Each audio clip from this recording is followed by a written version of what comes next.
이제 우리의 마음과 정성과 뜻을 모아 하나님께 예배해 드리겠습니다. 하나님은 영이시니 예배한 자가 영과 진리로 예배할지니라. 아멘.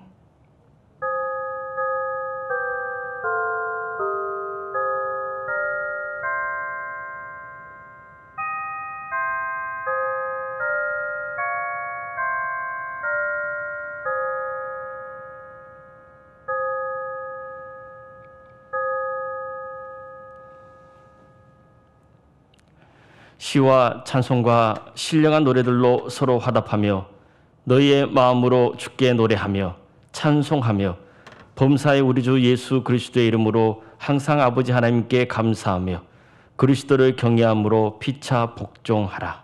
아멘.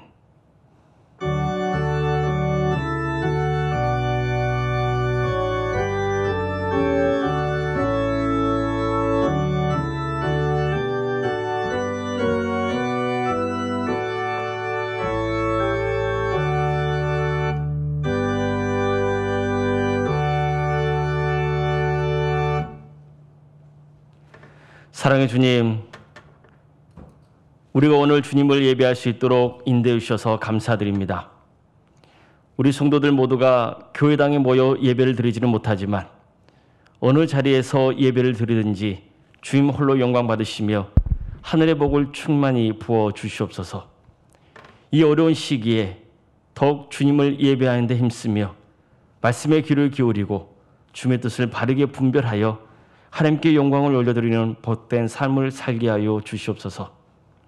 이 예배를 통해서 우리 모두가 성령 충만하여 더욱 믿음이 굳건해지며 주님 안에서 소망을 품게 하시고 사랑으로 하나 되게 하여 주시옵소서. 예수님의 이름으로 기원합니다. 아멘.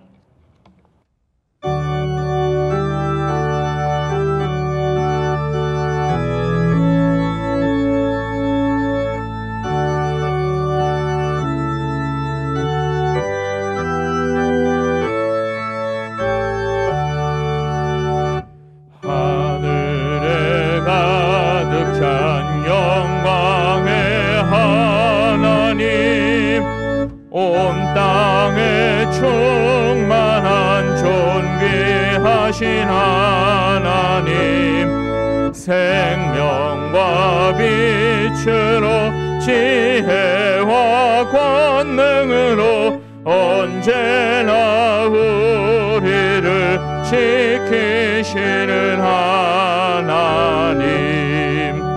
성부와 성자와 성령 삼위의 하나님, 우리 예배를 받아주시옵소서.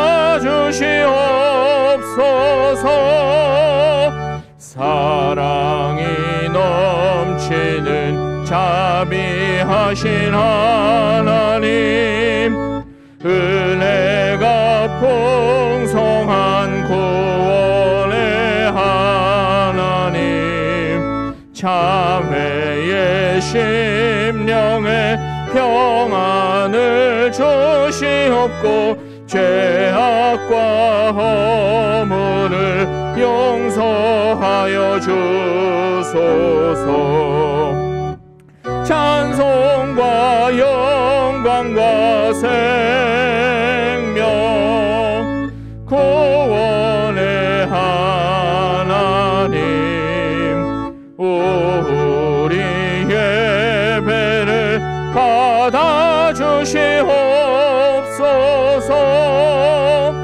연약한 심령을 굳게 세워주시고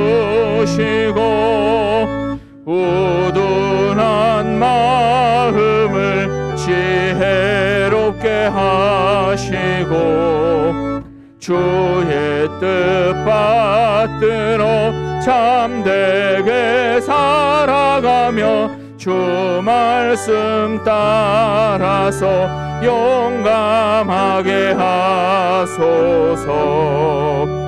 권능과 지혜와 사랑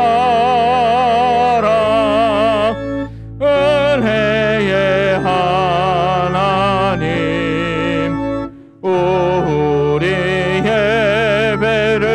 받아주시옵소서. 주 앞에 나올 때 우리 마음 기쁘고 그 말씀 힘되어 새 희망이 솟는다. 고난도 슬픔도 이기게 하시옵고 영원에 잇대어 살아가게 하소서. 우리의 자랑과 기쁨 생명의 하나님, 우리 예배를 받아주시옵소서. 아멘.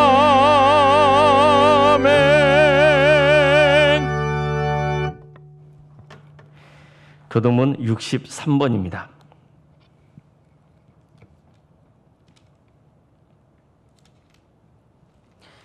왕이신 나의 하나님이여, 내가 주를 높이고 영원히 주의 이름을 송축하리이다.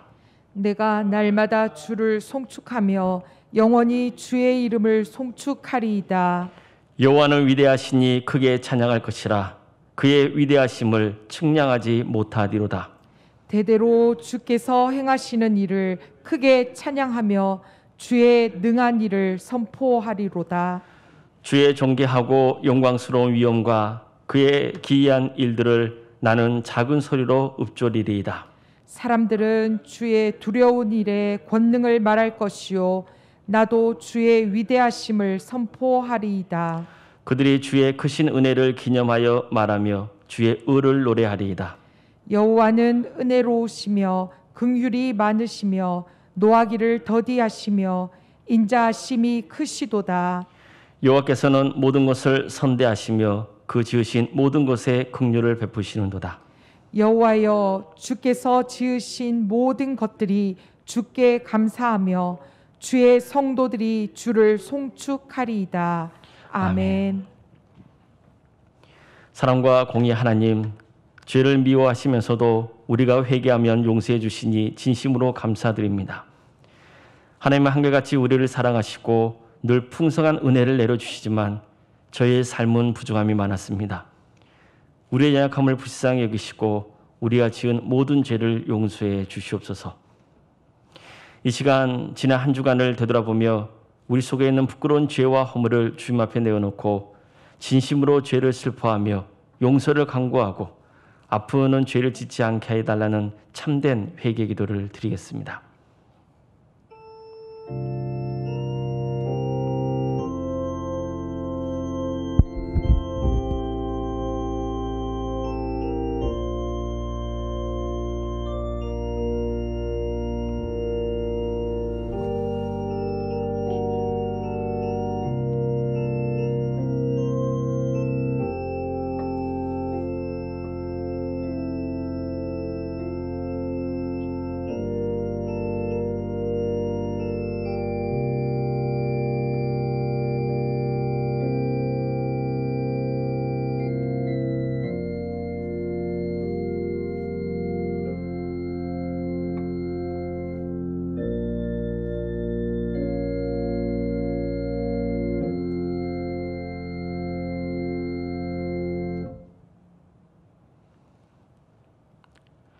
자신의 죄와 허물을 주 앞에 내어놓고 전심으로 참여한 자에게 주시는 용서의 말씀이 여기 있습니다.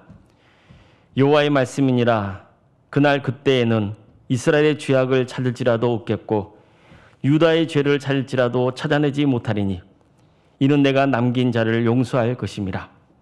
그러므로 이제 그리스도 예수 안에 있는 자에게는 결코 정죄함이 없나니 이는 그리스도 예수 안에 있는 생명의 성령의 법이 죄와 사망의 법에서 너를 해방하였습니다. 아멘. 나는 전능하신 아버지 하나님 천지의 창조주를 믿습니다. 나는 그의 유일하신 아들 우리 주 예수 그리스도를 믿습니다. 그는 성령으로 잉태되어 동정녀 마리아에게서 나시고 본디오 빌라도에게 고난을 받아 십자가에 못 박혀 죽으시고 장사된 지 사흘 만에 죽은 자 가운데서 다시 살아나셨으며 하늘에 오르시어 전능하신 아버지 하나님 우편에 앉아 계시다가 거기로부터 살아있는 자와 죽은 자를 심판하러 오십니다. 나는 성령을 믿으며 거룩한 공교회와 성도의 교제와 죄를 용서받는 것과 몸의 부활과 영생을 믿습니다. 아멘.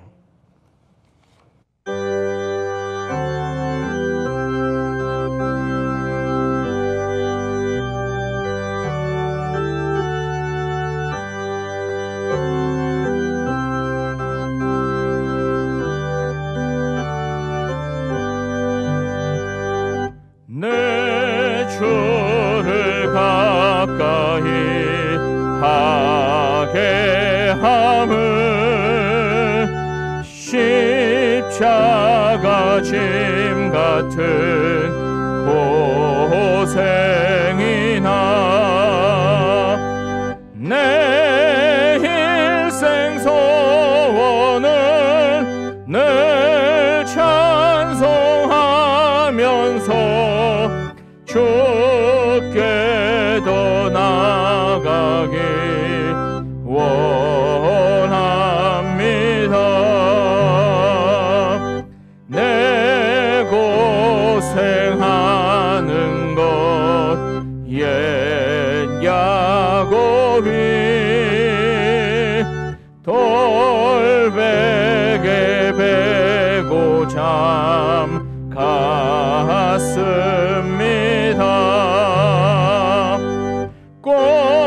꿈에도 소원이 늘 찬송하면서 주께 더 나아가기 원합니다. 천성에 가는 길 험하여도 생명길 되나니 은혜로다.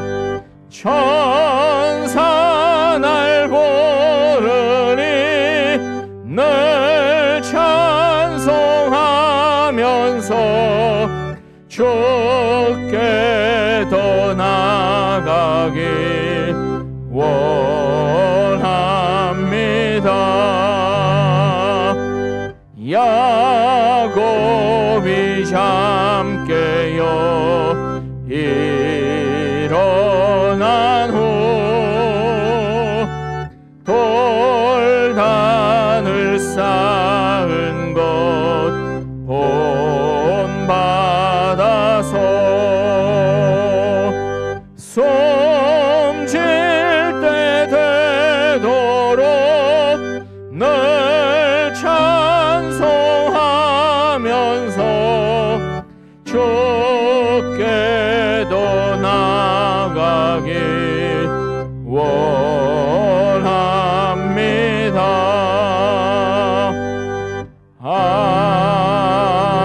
아멘.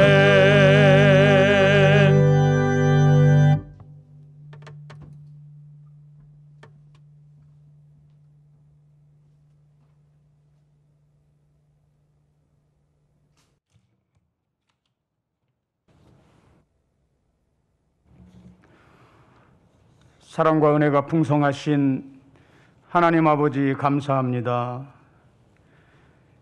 낮더위가 기승을 부리는 삼복 중에도 저희들을 보호해 주신 하나님 아버지 감사합니다. 코로나 4차 대유행으로 인하여 저희들이 성전에서 함께 예배를 드리지 못하오면 내가 아닌 이웃에 대한 배려임을 알면서도 너무도 많이 아쉽습니다. 아버지께서 자녀로 삼아주시고 저희들의 삶을 날마다 인도하여 주시고 함께 동행하여 주시는 줄을 굳게 믿습니다.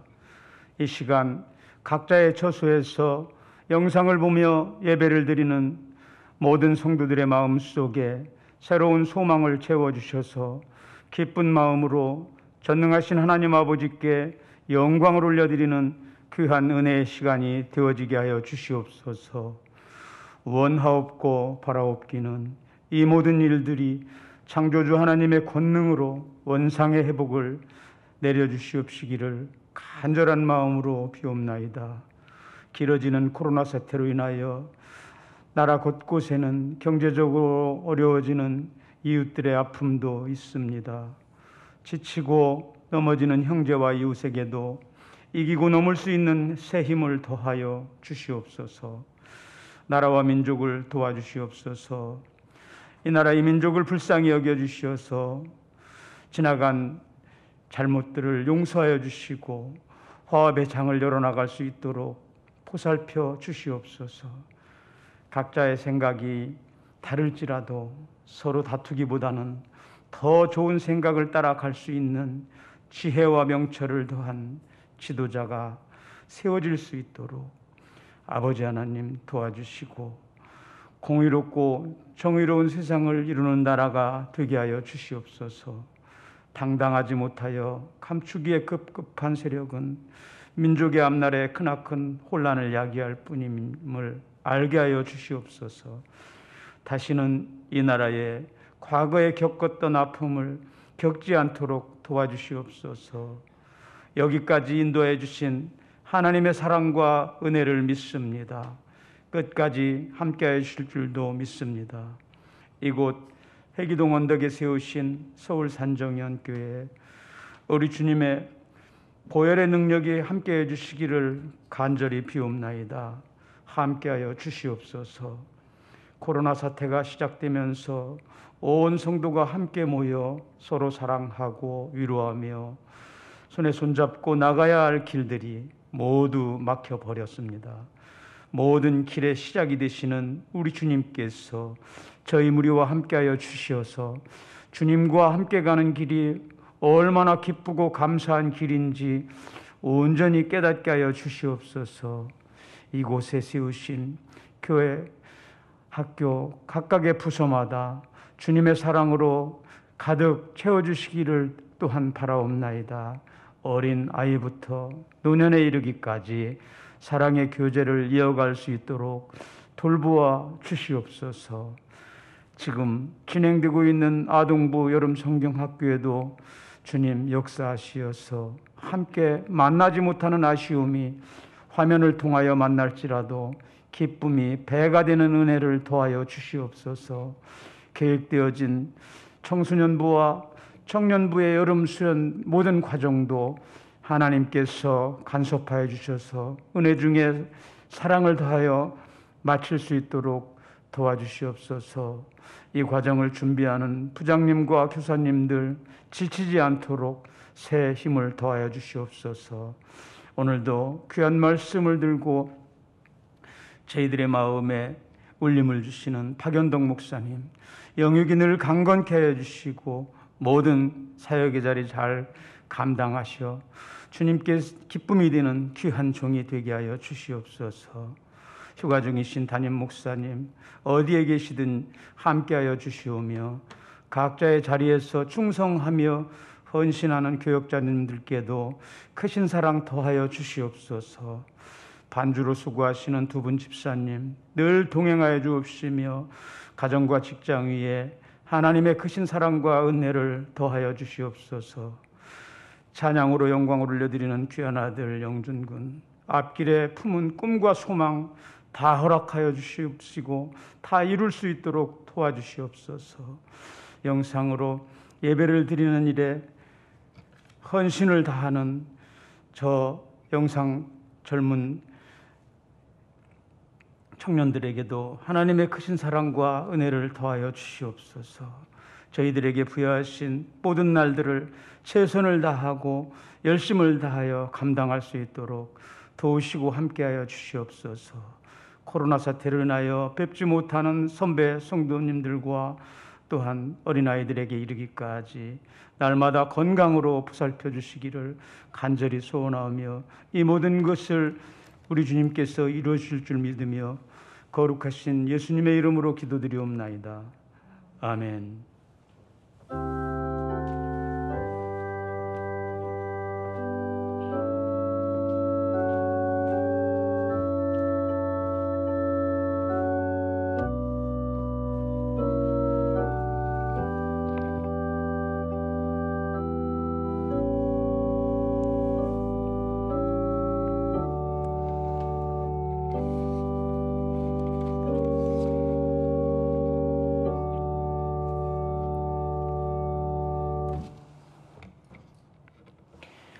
하나님의 말씀 함께 보겠습니다. 구약 성경 느헤미야 8장 1절에서 12절 말씀입니다.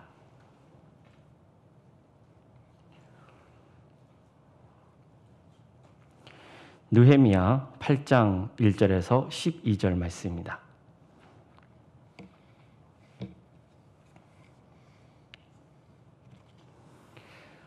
느헤미야 8장 1절에서 12절까지 말씀을 봉독하겠습니다.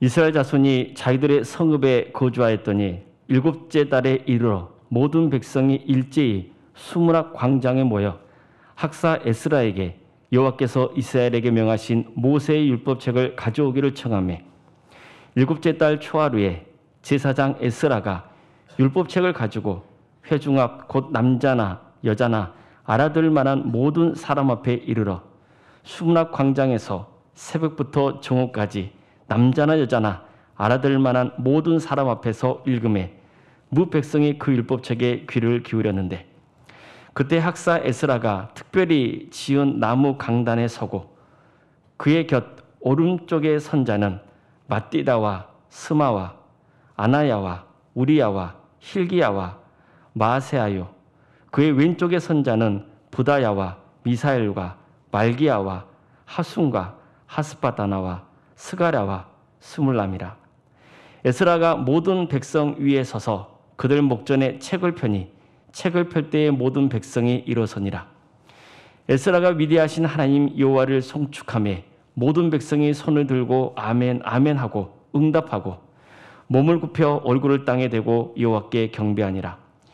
예수아와 바니와 세레바와 야민과 악국과 사부대와 호리야와 마아세아와 그리다와 아사라와 요사박과 하람과 블라야와 레이 사람들은 백성이 제자리에 서 있는 동안 그들에게 율법을 깨닫게 하였는데 하나님의 율법책을 낭독하고 그 뜻을 해석하여 백성에게 그 낭독하는 것을 다 깨닫게 하니 백성이 율법의 말씀을 듣고 다 우는지라. 총독 느헤미야와 제사장 겸 학사 에스라와 백성을 가르치는 레위 사람들이 모든 백성에게 이르기를 오늘은 너희 하나님 여호와의 성일이니 슬퍼하지 말며 울지 말라 하고 느헤미야가 또 그들에게 이르기를 너희는 가서 살찐 것을 먹고 단 것을 마시되 준비하지 못한 자에게는 나누어 주라. 이날은 주의 성일이니 근심하지 말라. 여호와로 인하여 기뻐하는 것이 너희의 힘이니라 하시고 레위 사람들도 모든 백성을 정숙하게 하여 이르기를 오늘은 성일이니 마땅히 조용하고 근심하지 말라 하니 모든 백성이 곧 가서 먹고 마시며 나누어 주고 크게 즐거워하니 이는 그들이 그 읽어 들려준 말을 밝히 암이라. 아멘.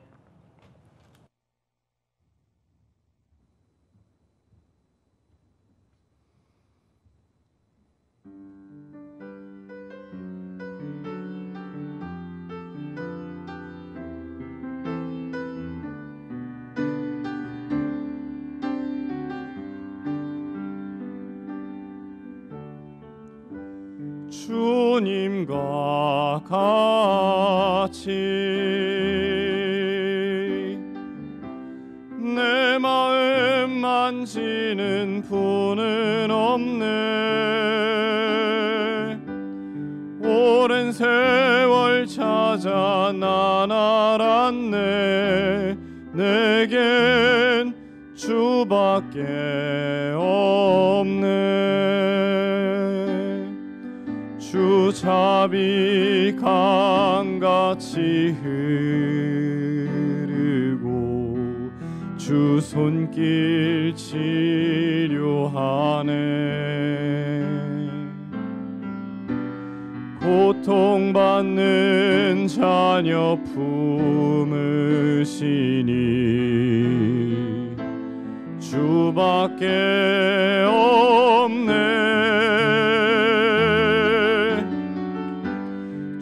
주님과 같이 내 마음 만지는 분은 없네. 오랜 세월 찾아 난 알았네. 내겐 없네.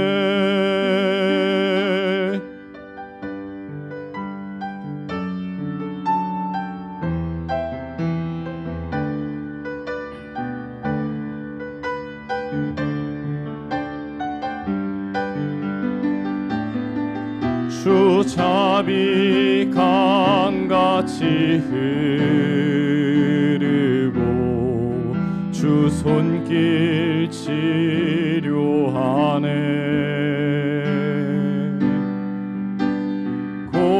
고통받는 자녀 품으시니 주밖에 없네. 주님과 같이 내 마음 만지는 분은 없네. 오랜 세월 찾아 난 알았네. 내겐 주밖에 없네. 오랜 세월 찾아 난 알았네. 내겐 주밖에 없네.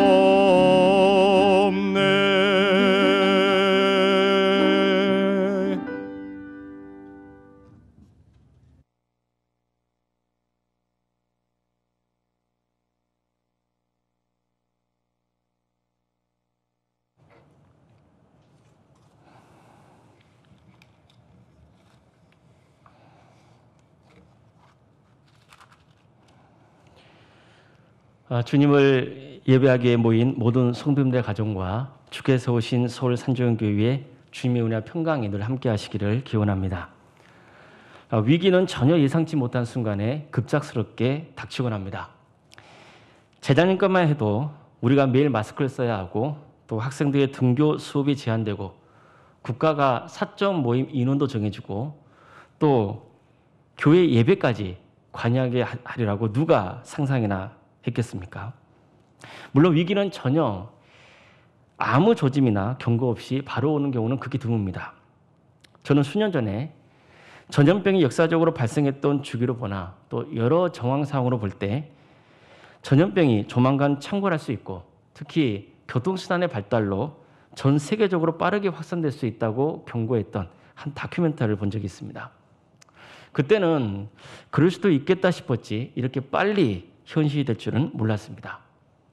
자, 이런 일들이 급작스럽게 생기면 처음에는 다 당황하기 마련입니다. 하지만 과거에 비슷한 경험이 있었다면 훨씬 빨리 문제를 해결할 수 있습니다.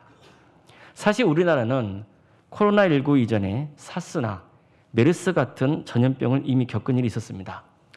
게다가 수년 전부터 중국발 황사나 미세먼지 때문에 마스크를 착용하고 길거리를 다녔던 경험도 있지 않습니까? 반면에 유럽은 마스크 착용이 익숙하지도 않고 또 안 좋은 인식 때문에 아무리 마스크 착용을 권고해도 사람들이 말을 듣지 않아서 애를 먹지 않았습니까? 그만큼 경험은 중요합니다. 이런 경험들이 축적이 되면 그게 바로 역사가 됩니다. 그래서 우리는 역사를 통해서 현재의 어려움을 극복하고 또 미래를 대비할 수도 있습니다. 자, 그렇다면 개인적으로나 교회적으로 신앙의 위기가 닥쳤을 때는 어떻게 해야 됩니까? 이때도 역사가 중요합니다. 특히 두 가지 역사가 중요합니다. 첫째는 성경입니다. 성경에서 전하는 역사는 신앙의 위기를 극복하는 최고의 방법을 알려주기 때문입니다. 둘째, 내가 하나님의 은혜로 신앙의 위기를 극복했던 경험이 있으면 그것을 떠올려 보는 겁니다. 물론 실패했던 역사도 끄집어내야죠. 그러면 지금 겪고 있는 신앙의 위기를 극복할 수 있는 도움을 얻을 수 있습니다. 따라서 저는 이와 관련해서 성경에서 증언하고 있는 역사 중에 멸망당했던 남유다가 예루살렘으로 귀환해서 신앙을 회복한 그 과정을 살펴보러 갑니다. 자, 이 말씀을 들으면서 여러분들도 겪었던 그 경험들을 떠올려 보십시오. 그래서 어떻게 이 어려운 시기에 신앙의 위기를 극복할 수 있을지 함께 모색해 보면 좋겠습니다. 남유다에 대해서 말씀을 나누려면 이스라엘이 겪었던 비극적인 역사를 먼저 되짚어 봐야 됩니다. 이스라엘은 다윗 왕 때에 통일 왕국을 이룹니다. 그의 아들 솔로몬의 시대에 나라를 더욱 부강하게 했지만 말년에 치세를 잘못해서 백성의 분노를 샀고 솔로몬의 아들 르호보암이 그 분노에 기름을 끼얹으면서 이스라엘은 남유다와 북이스라엘로 분열됩니다. 그러다가 북이스라엘이 먼저 아수르에게 비참하게 망하고 150여 년 후에 남유다도 바벨론에게 망합니다. 예루살렘 성전도 파괴되고 많은 백성들이 바벨론으로 끌려가야 했습니다. 이때 그들은 끊임없이 물었을 겁니다. 우리가 바벨론에게 짓밟히고 있을 때 하나님께서는 왜 우리를 지켜주시지 않은 건가? 어떤 사람들은 이제 다 끝났다고 생각하고 삶을 포기하고 신앙마저 잃은 사람들도 있었을 겁니다. 하지만 남유다의 위기는 오늘날 갑자기 닥친 게 아닙니다. 하나님께서 선지자들을 통해서 끊임없이 그들의 죄를 지적하셨고 회개할 것을 촉구하셨습니다. 그들은 북이스라엘이 아수르에게 망했을 때 거기서 교훈을 얻었어야 했습니다. 하지만 안타깝게도 그러지 못했습니다. 저놈들이야 망해도 싼 놈들이고 우리는 다르지. 우리 남유다는 다윗의 가문의 적통을 잇는 나라잖아. 예루살렘 성전도 딱 버티고 서 있는데 설마 우리가 망하겠어? 이런 교만함 때문에 그들은 역사에서 교훈을 얻지 못하고 북이스라엘과 같은 길을 갔던 겁니다. 그들은 정말 말도 못할 정도로 고통을 겪어야 했습니다. 하지만 놀랍게도 패망한 지 50년 후에 바벨론의 패망을 계기로 일부 유대인들이 예루살렘으로 돌아갈 수 있는 길이 열리게 됩니다. 오늘 함께 읽은 느헤미야서 본문도 유다 백성들이 예루살렘으로 귀환해서 겪은 이야기 중 일부입니다. 사실 느헤미야서와 바로 앞에 나오는 에스라서는 히브리 성경에서는 한 권의 책으로 되어 있습니다. 그래서 에스라와 느헤미야서는 서로 내용이 연결되어 있습니다. 특히 유다 공동체가 예루살렘으로 귀환하면서 어떻게 신앙을 회복해 갔는지를 잘 전해주고 있습니다. 그들은 신앙의 회복을 위해서 크게 세 단계를 거칩니다. 성전의 재건, 말씀의 재건, 성벽의 재건입니다. 지금부터는 각각 어떻게 재건이 이루어졌는지를 살펴보겠습니다. 그 전에 우선 두 가지를 기억해 주십시오. 첫째, 신앙을 재건하는 과정은 결코 순탄하지가 못했다는 겁니다. 스룹바벨 총독을 중심으로 가장 먼저 예루살렘에 도착한 공동체는 빠르게 성전 재건에 착수했습니다.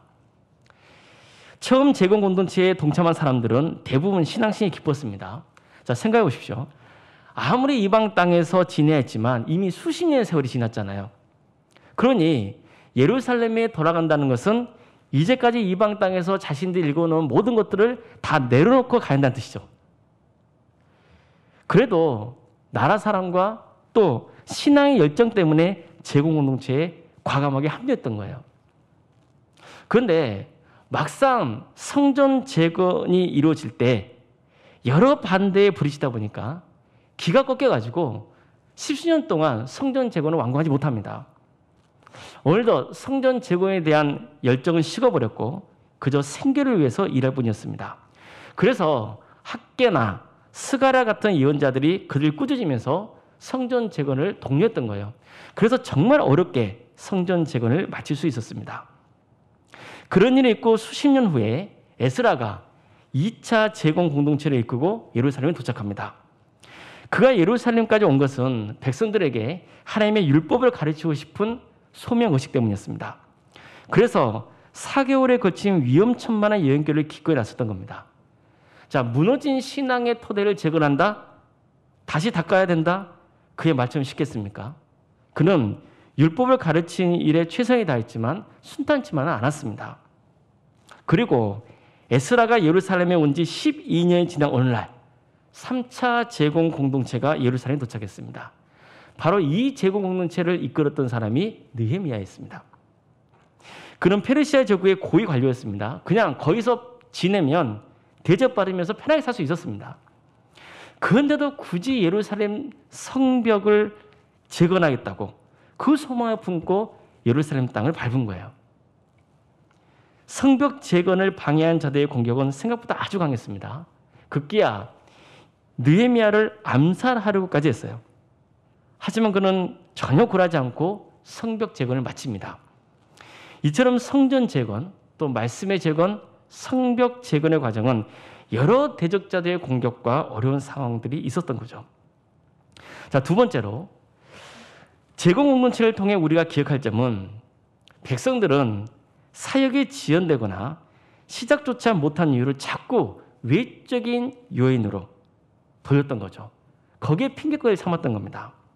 반면에 학계, 스가랴, 에스라, 느헤미야는 모든 문제의 근원이 우리 내부에 있다고 확신했습니다. 학계는 너희들은 좋은 집을 짓고 편히 지내면서 성전 완공도 못하고 방치해 두는 게 말이 되냐고 아주 강하게 책망합니다. 그는 성전 재건이 그들의 삶의 우선순위에서 밀려나 있는 게 너무나 안타까운 거죠. 그래서 세상 눈치 좀 보지 말고 하루빨리 성전 재건에 박차를 가하라고 독려했던 겁니다. 에스라는 성전이 완공된 이후에도 백성들이 여전히 이방 문화를 답습하고 있는 현실을 목도하고 참담한 심정으로 회개기를 드렸습니다. 그런데 그는 기도하면서 저희들의 죄라 하지 않고 우리의 죄라고 했습니다. 나는 율법을 잘 지키고 있기 때문에 너희들과 달라 이러지 않았습니다. 오히려 우리가 죄를 지었다며 하나님께 참여했습니다. 느헤미야도 마찬가지였습니다. 그는 예루살렘에서 온 사람들에게 백성들의 고생이 심하고 업신여기까지 받는다는 말을 듣습니다. 게다가 아직도 예루살렘 성벽은 허물어져 있고 성문은 불타 있다는 소식을 듣습니다. 이 말에 느헤미야는 슬픔을 가누지 못하고 기도했습니다. 그는 백성들을 탓하거나 예루살렘의 형편에 대해 불평하지 않았습니다. 대신 스스로 회개했습니다. 성벽 재건을 하는 중에도 내부적으로 가난한 자들이 고통받고 있는 현실을 외면하지 않고 귀족과 관리를 책망하면서 죄에서 돌이키게 설득했습니다. 그러면서 자신은 총독으로서 마땅히 받아야 할 녹을 받지 않습니다. 이처럼 자기 희생을 통해 백성들의 마음을 모았던 거죠. 자, 지금까지 살펴봤던 내용을 다시 한번 정리해 보겠습니다. 바벨론에게 멸망당한 남유다는 50년의 세월이 지난 다음에 다시 예루살렘으로 갈 수 있는 길이 열렸습니다. 기회를 맞은 거예요. 이것은 황폐해진 나라를 다시 세우고 무엇보다도 그들의 신앙을 재건할 수 있는 절호의 기회였습니다. 이 목표를 위해서 그들이 한 일은 성전의 재건, 말씀의 재건, 성벽의 재건이었습니다. 외부의 방해와 공작이 엄청나서 일이 지연되기도 했지만 선지자들과 지도자들은 이 문제를 오히려 자신들의 신앙 문제와 결부시켰습니다. 그래서 백성들의 신앙을 바로 세우려고 부단히 힘썼던 겁니다.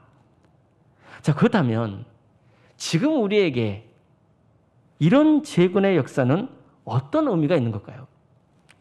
더 이상 우리는 성전 중심의 신앙생활을 하고 있지는 않습니다. 물론 말씀의 재건은 여전히 힘쓰고 있는 일입니다. 그러나 성벽의 재건은 어떻습니까? 우리의 현재 삶과는 전혀 동떨어지는 것 같지 않습니까? 하지만 과연 그럴까요? 먼저 성전의 재건을 보십시오. 자, 지금 우리에게 성전은 뭡니까? 바울이 이렇게 말씀합니다. 고린도전서 3장 16절 말씀입니다. 너희는 너희가 하나님의 성전인 것과 하나님의 성령이 너희 안에 계시는 것을 알지 못하느냐. 자, 누가 하나님의 성전입니까? 예수님을 믿는 우리가 하나님의 성전입니다. 어떻게 우리가 하나님의 성전입니까? 성령님의 역사로 우리가 예수님을 믿게 되고 주님이 우리 안에 계시기 때문에 우리가 하나님의 성전입니다. 자, 그럼 지금 우리가 힘써야 할 성전의 재건은 뭘까요? 건물 세우는 겁니까? 그렇지 않습니다.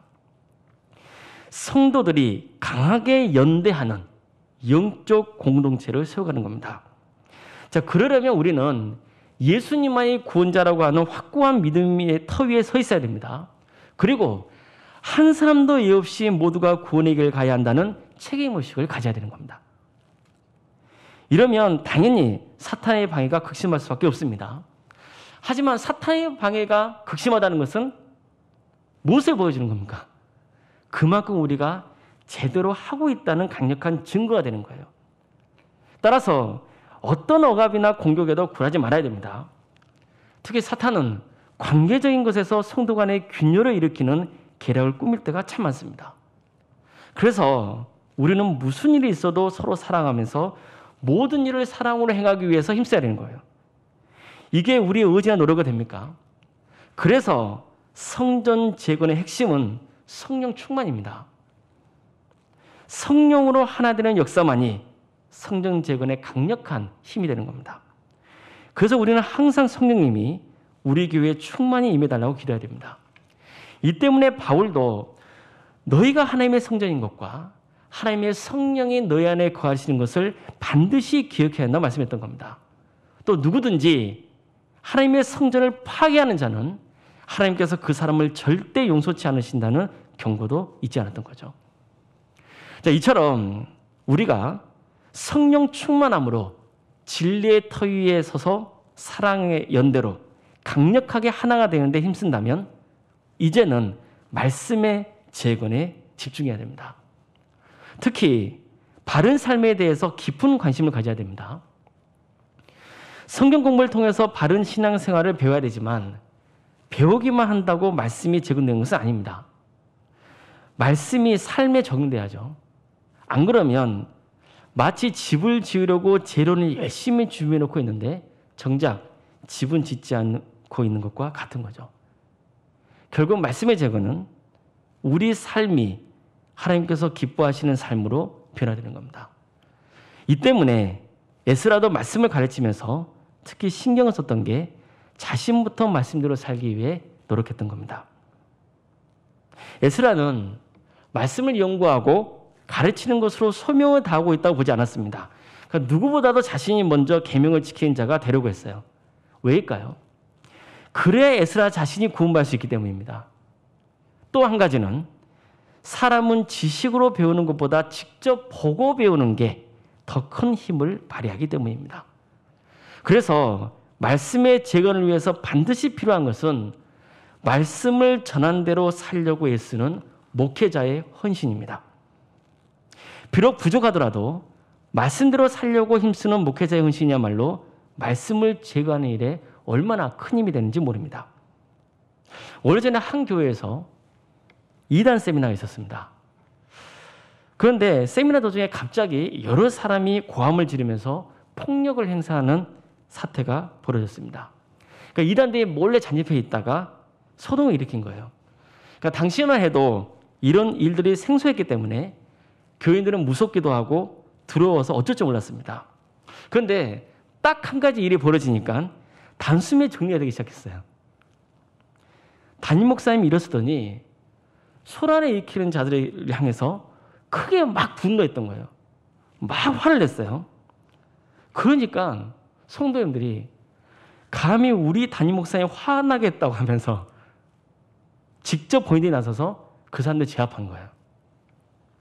성도님들은 목사님이 10수년 동안 사역을 하시면서 이렇게 화를 낸 것을 본 적이 없었던 거예요. 항상 온유하고 겸손하게 섬기는 모습만 봐온 거예요. 그런데 목사님이 처음으로 불같이 화를 낸 거죠. 그래서 성도님들은 목사님이 화를 낼 정도면 저놈들은 분명히 나쁜 놈들일 것이다. 이렇게 믿었던 겁니다. 이 일이 있고 난 다음에 그 교회는 이단의 세력에 단호히 대응하는 교회가 됐습니다. 그럼 목회자만 말씀대로 살아야 됩니까? 교회에서 오랫동안 섬겨왔던 신앙의 어른들이 계시죠. 젊은 성도들은요, 그분들의 신앙을 보고 배웁니다. 좋은 모습만 배우면 좋겠지만 안 좋은 모습도 배웁니다. 교회도 보면 분명히 악한 관습이 있죠. 그럼 악한 관습이 어떻게 내려옵니까? 책으로 써가지고 내려오는 거 아니잖아요. 주로 신앙의 선배들을 보고 배운 대로 행동해서 내려오는 거거든요. 장년부가 자주 싸우는 모습을 보이면요, 이상하게 그 교회 청년들도 잘 싸워요. 어른이 주일 성수를 잘 안 하면 젊은 사람들도 주일 성수 개념이 약해집니다. 우리 교회는 뭘 해도 안 돼? 이렇게 말하고 다니면요. 교회학교 학생들이 일하다 뭐 안 되면 우리는 뭘 해도 안 돼. 그러고 말하고 다닙니다. 그래서 성도님들도 바른 신앙생활을 잘 배워야 하고 말씀대로 살기 위해 힘써야 됩니다. 직분자를 떠나서 나 자신부터 말씀으로 삶을 바꾸도록 해야 됩니다. 그러니까 그런 성도들이 교회에 많아질수록 말씀의 재건이 성공적으로 이루어질 수 있는 겁니다. 단지 우리 교회에 성경 공부나 양육 프로그램이 많아서 말씀의 재건이 활성화되고 있다? 그렇게 보면 곤란합니다. 그러니까 중요한 것은 말씀을 듣고 배우는 사람이 긍정적으로 삶이 바뀌는 거예요. 사실 이게 교회의 희망이죠. 그럼 성벽의 재건은 뭘까요? 여기서 우리는 느헤미야가 예루살렘에서 올라온 사람들에게 무슨 질문을 했느냐를 봐야 돼요. 그는 사실 성벽에 대해 묻지 않았습니다. 예루살렘에서 지는 백성들과 예루살렘의 형편을 물었어요. 그 과정에서 성벽도 무너진 채로 방치되어 있다는 것을 알았던 거죠. 이처럼 그가 가장 궁금했던 것은 백성들이 아니었습니다. 그래서 외적의 침입으로부터 백성들을 보호하고 더 강력한 나라를 세우기 위해서 성벽 재건을 결심한 거죠. 자, 이처럼 그에게 성벽의 재건은 단순히 성벽을 세운다는 의미보다도 억압과 고통받고 있는 그런 나날들을 보내고 있는 힘없는 가난한 동포들을 보호하려는 목적이 강했던 겁니다.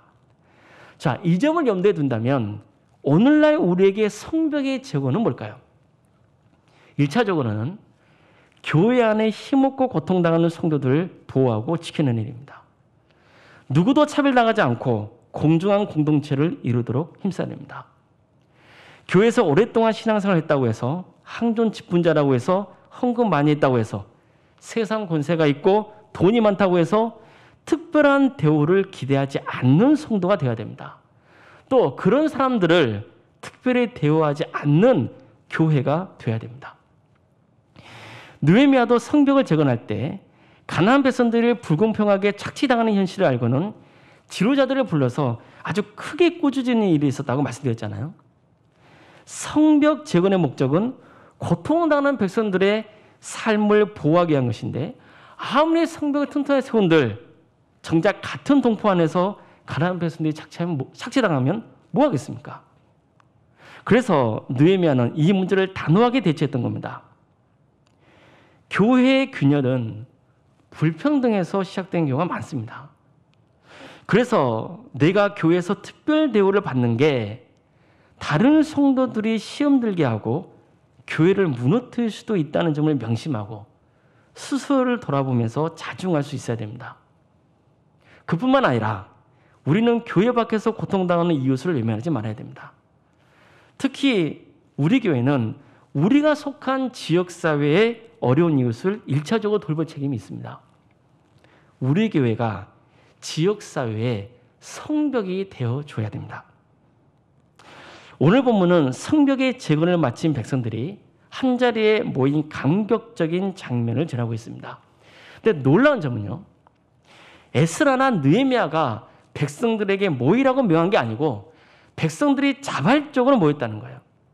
오히려 백성들이 에스라에게 하나님이 명하신 모세의 율법책을 가져오길 청했습니다. 느헤미야 8장 2절에서 3절 말씀입니다. 7째 달 추하루에 제사장 에스라가 율법책을 가지고 회중 앞 곧 남자나 여자나 알아들 만한 모든 사람 앞에 이르러 수문학 광장에서 새벽부터 정오까지 남자나 여자나 알아들 만한 모든 사람 앞에서 읽음에 무 백성이 그 율법책에 귀를 기울였는데, 요즘을 치면 목회자가 아니라 성도님들이 주도해서 말씀 집회를 연 거예요. 근데 보십시오. 한두 시간도 아니고 새벽부터 정오까지 백성들이 말씀을 들었습니다. 에스라가 율법책을 펼쳤을 때는 모든 백성이 자리에서 일어났습니다. 8장 6절 말씀입니다. 에스라가 위대하신 하나님 여호와를 송축하며 모든 백성이 손을 들고 아멘 아멘 하고 응답하고 몸을 굽혀 얼굴을 땅에 대고 여호와께 경배하니라. 정말 감격적인 장면 아닙니까? 에스라가 하나님을 높일 때 백성들도 아멘으로 화답하며 하나님을 경배했습니다. 그뿐만 아니라 레인들이 백성들 사이를 다니면서 율법을 잘 깨달을 수 있도록 도왔습니다. 요즘을 치면 레인들을 중심으로 그룹별 성경 공부가 진행된 거예요. 이처럼 말씀을 가르칠 수 있을 정도로 훈련된 레인들이 있었다는 것이야말로 이스라엘의 말씀 재건에 아주 큰 진전이 있었다는 것을 보여주는 증거인 겁니다. 자, 그렇다면 말씀을 듣고 배운 백성들의 반응은 또 어땠을까요? 8장 9절 말씀입니다. 백성이 율법의 말씀을 듣고 다 우는지라. 오래전에 성전 재건도 마쳤습니다. 또 최근에는 성벽의 재건까지 마쳤습니다.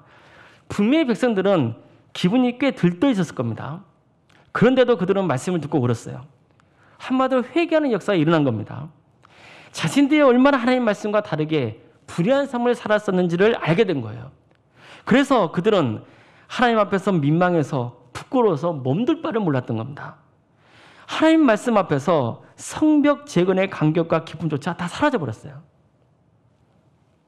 그러자 지도자들이 일제히 오늘은 너희 하나님 여호와의 성일이니 슬퍼하지 말며 울지 말라고 호소하기 시작했습니다. 잔치도 열고 즐겁게 먹고 마시자고 했습니다.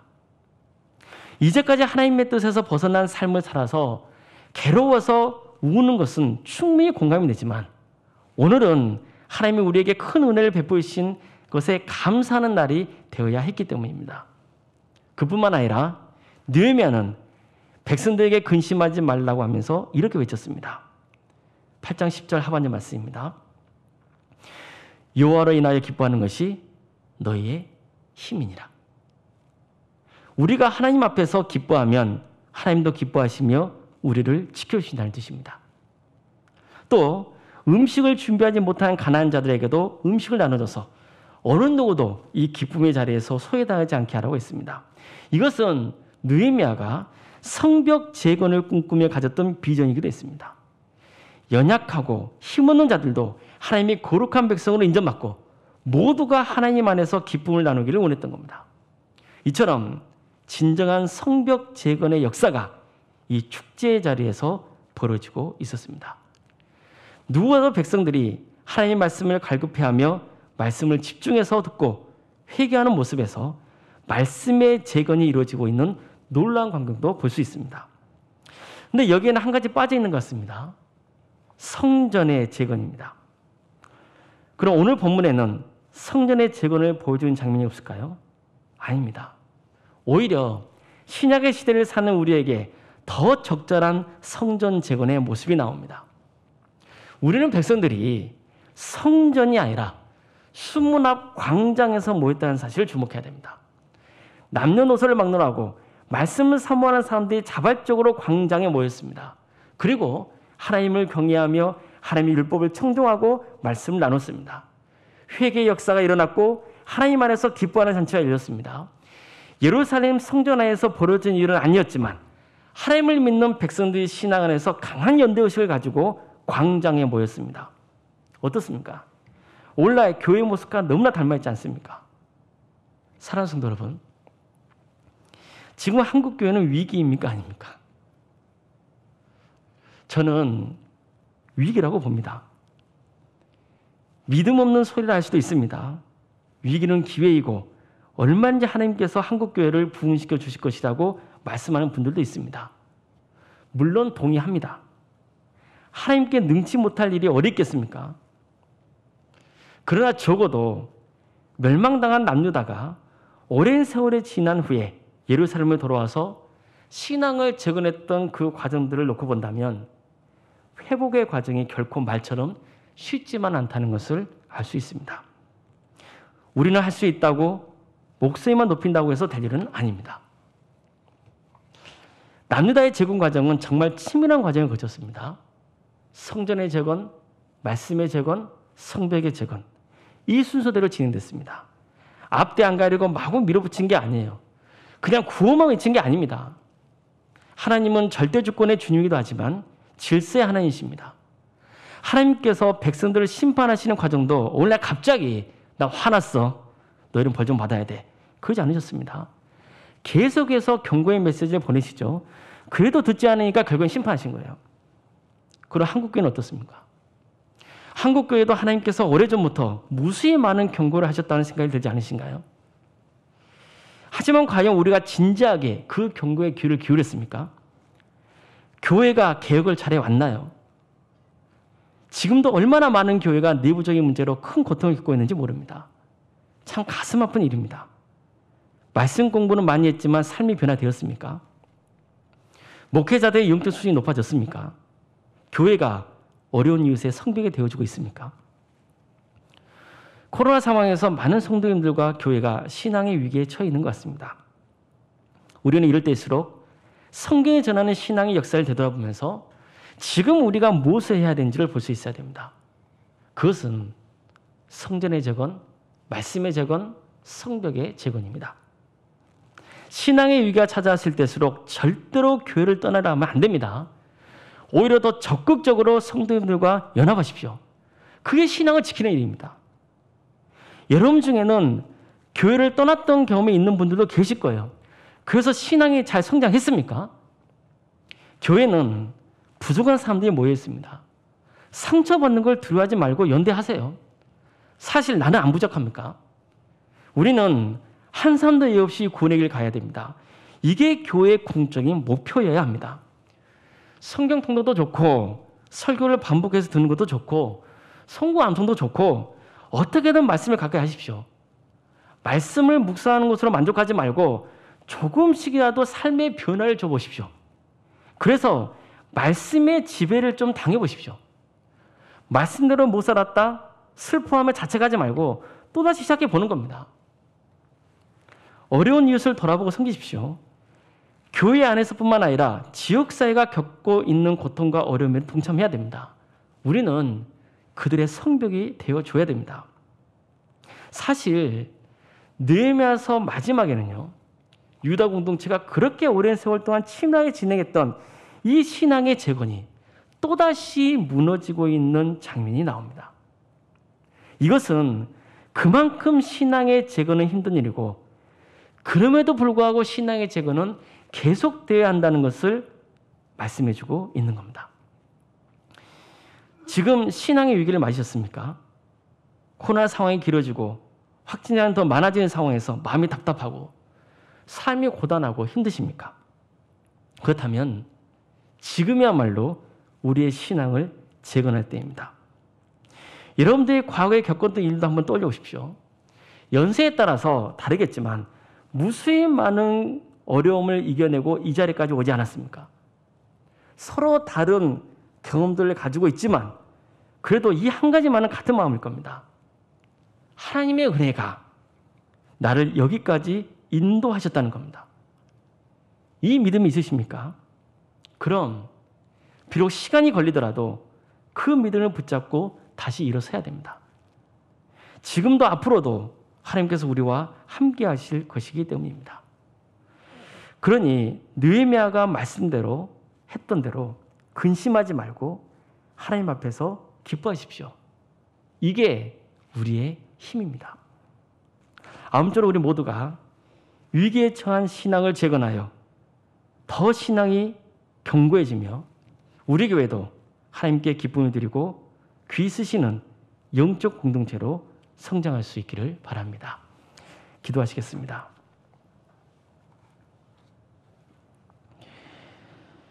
사랑의 주님, 예수님을 구원자로 고백하는 믿음을 주시고 교회를 세워주셔서 함께 우리가 신앙생활할 수 있도록 이끌어 주시니 감사드립니다. 하지만 우리는 연약하고 부족하여서 신앙의 위기에 직면하기도 하고 또 교회가 큰 시험에 들기도 합니다. 우리의 부족함으로 용서해 주시고 긍휼을 베풀어 주셔서 성전의 재건, 말씀의 재건, 성벽의 재건을 허락하여 주시옵소서. 그래서 이전보다 더 성숙한 성도가 되고 주님께서 기뻐하시는 교회를 이루어 이 땅에 사는 동안 주님 안에서 차고 넘치는 은혜를 누리고 받은 은혜를 이웃과 나누는 복된 삶을 살게 하여 주시옵소서. 한 사람도 없이 모두가 구원의 길을 가게 하여 주시옵소서. 예수님의 이름으로 기도드립니다. 아멘.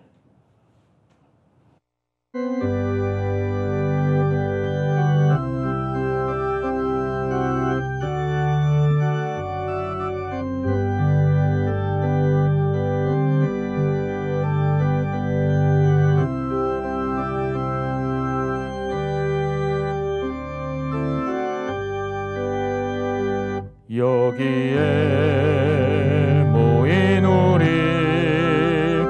주의 은총받은 자여라.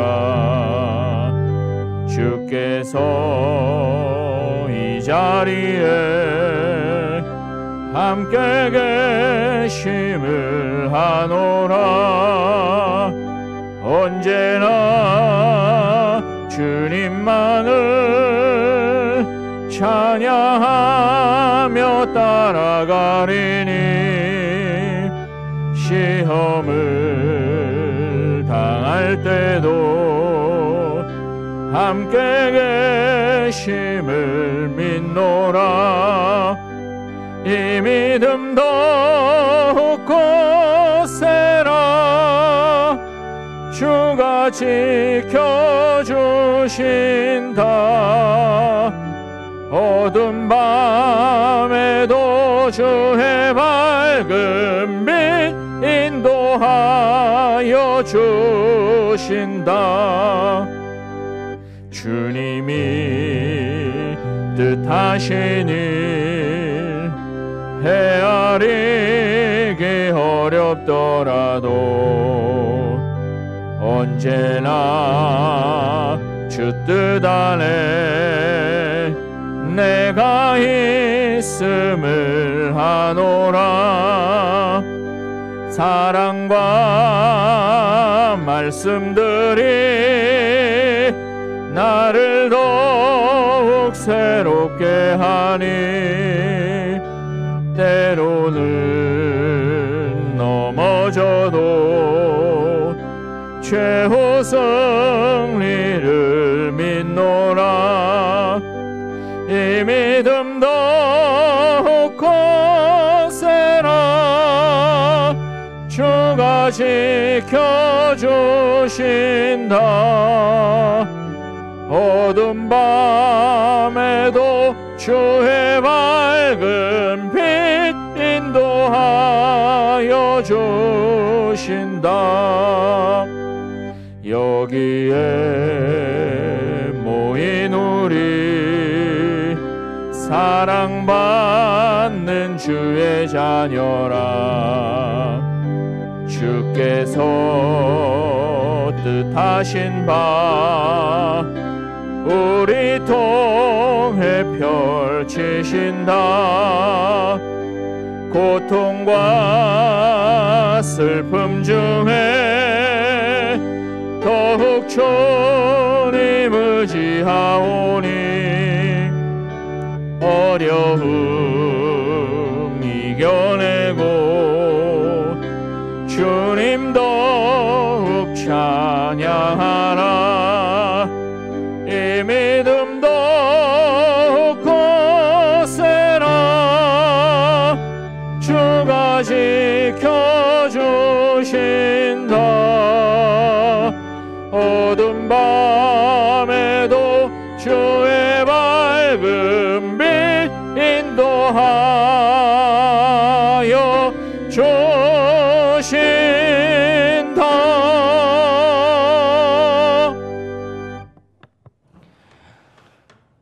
사랑하는 주님, 주님께서 우리의 삶을 지금까지 지켜주시고 인도해 주셔서 감사드립니다.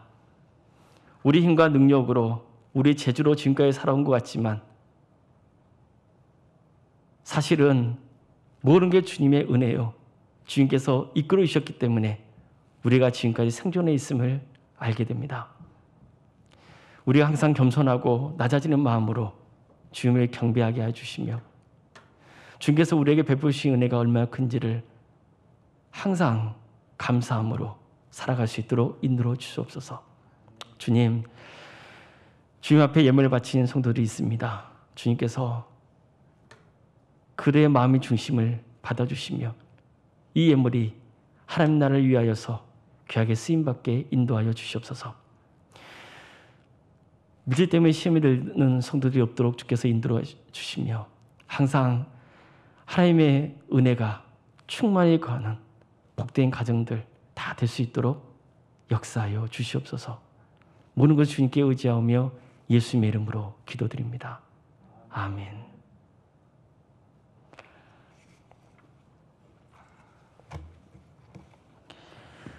교회 소식 전해드리겠습니다. 예배 변경에 대한 안내입니다. 지금까지 계속 저희가 비대면 예배로 드리고 있는데 또 정부 방침에 따라서 8월 8일까지 연장됩니다. 그래서 우리 성도님께서는 8월 8일 주일까지는 교회 모든 예배를 비대면으로 드린다는 것을 알고 계시면 되겠습니다.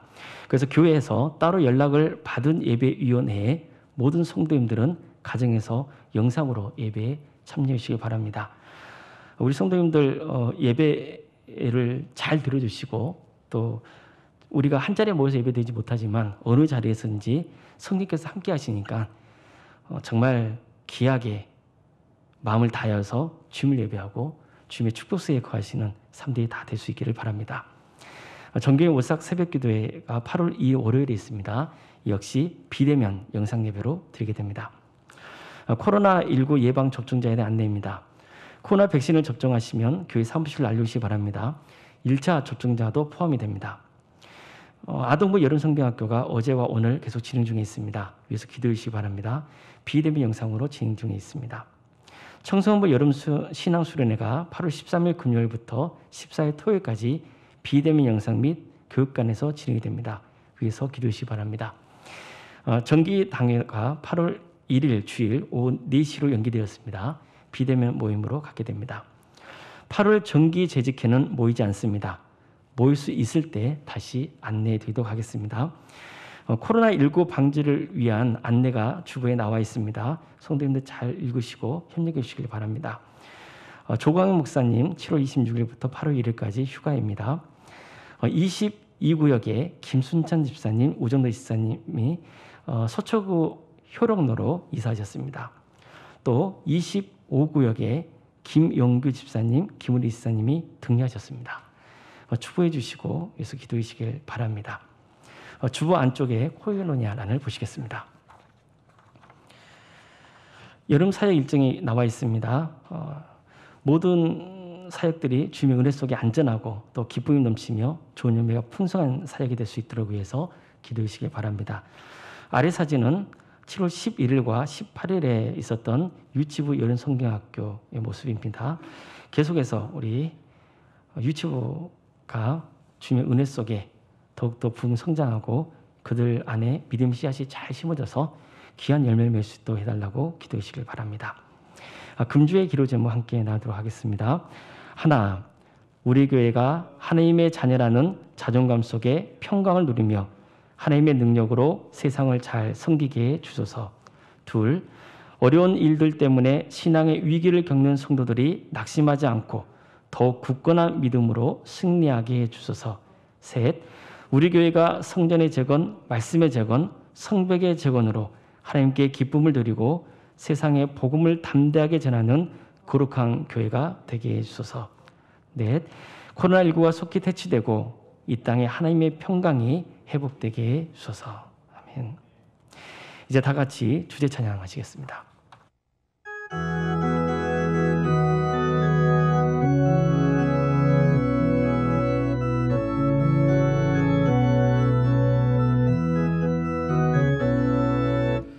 선한 능력으로 하느시네 그 크신 팔로 날 붙드시네 절망 속에도 흔들리지 않고 사랑하는 주 얼굴 구하리 선한 능력으로 일어서리 주만 의지하리 믿음으로 우리 고대하네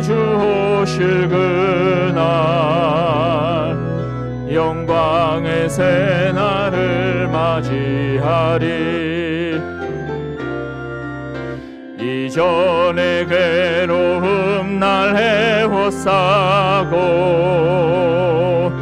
고난의 길을 걷는다 해도 주님께 모두 맡긴 우리 영혼 끝내 승리의 날을 맞으리. 선한 능력으로 일어서리. 주만 의지하리. 믿음으로 우리 고대 안에 주 오실 그날 승리의 새날을 맞이하리.